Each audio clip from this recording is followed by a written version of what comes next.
అమ్మా, ఇవన్నీ మనకు దేవుడు ఇచ్చినాడు. ప్రపంచంలో ఏదైనా సరే మనకు ఏదైనా దొరికిందంటే అది దేవుని వల్లనే. తింటున్నామంటే, తిరుగుతున్నామంటే, ఆయుష్ కలిగి బ్రతుకుతున్నామంటే దేవుడి దేవల్లే.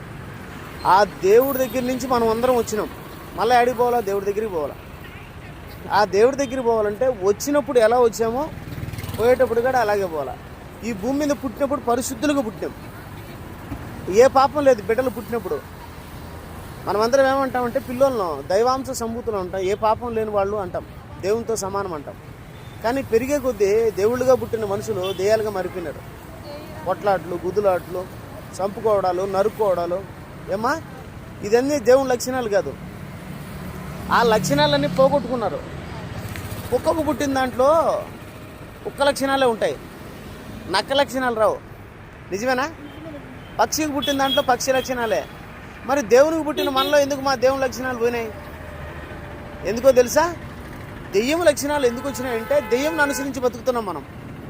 అర్థమైందమ్మా? ప్రకృతి ప్రభువును అనుసరిస్తుంది, ప్రజలు మాత్రం పక్కదారి పట్టినారు. అందుకే ప్రభువును పంపించినాడు దేవుడు.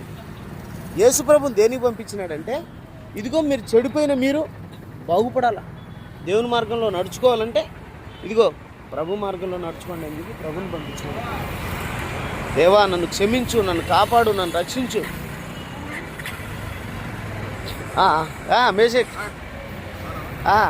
దేవుని మార్గంలో నన్ను నడిపించు, నన్ను క్షమించు ప్రభు అని దేవుడిని మనం అడిగినామంటే దేవుడు క్షమించి యేసు ప్రభువును బ్రతికించినట్టు మనల్ని బ్రతికిస్తాడు. ఇది చచ్చిపోయిన కాయ, బతికిన కాయ. చెట్టుకున్నప్పుడు ప్రాణం ఉంటుంది, కోసేయగానే ప్రాణం పోతుంది. ఆ చచ్చిపోయిన కాయను విత్తనాన్ని భూమిలో పోయి మళ్ళీ బతుకుతుంది.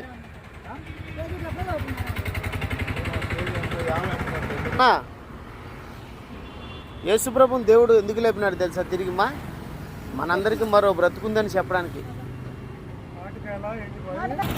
సరేమ్మా, మరి గుర్తుపెట్టుకో, ప్రభువును తిరిగి ఎందుకు బతికిచ్చినాడంటే మనకు కూడా మరో బ్రతుకుందని చెప్పడానికి.